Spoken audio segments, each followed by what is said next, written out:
wachezaji wengi wazoefu na wamecheza mechi nyingi.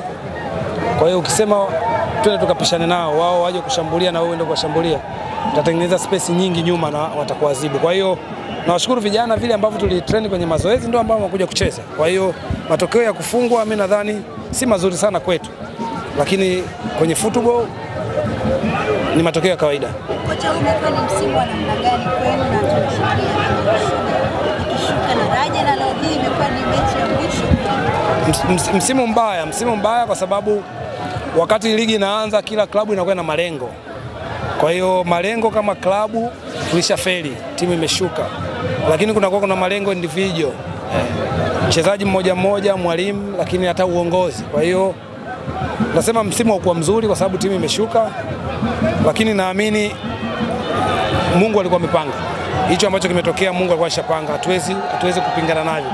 Tunarudi kwenye uongozi, tutajipanga, tutasajili wachezaji kuhakikisha mwaka unaofuata kuirudisha timu kwenye Premier League. Baada ya ukabidhi wa timu mambo yanaonekana kama vile kwanza kwa vizuri, lakini baadaye hali ikawa mbaya.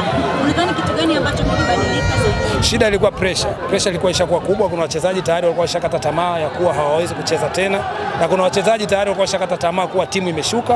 Kwa hiyo tulitumia nguvu nyingi kujaribu kuwa encourage, kuambia haijaisha mpaka ishe.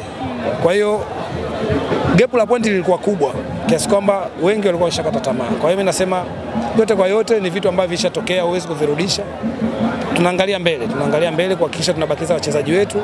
Mwakani tucheze championship, na naamini season inayofuata tutarudi tena kwenye Premier League. Tutegemea kumuona Juma Kaseja, tutegemea kukuona msimu ujao pengine ndani ya daraja la kwanza. Ndio kazi yetu. Naamini tusubiri muda utaongea. Popote mtapopata mtafanya kazi.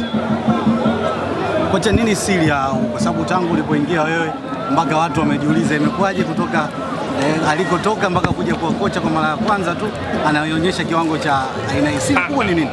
Mimi bahati nzuri nimesoma muda mrefu, toka bado nacheza nilikuwa nasoma. Kwa hiyo watu wengi walikuwa hawajui kama mimi nasoma. Kwa hiyo naamini yale ambayo tunayapata darasani tumeyaleta kwa wachezaji.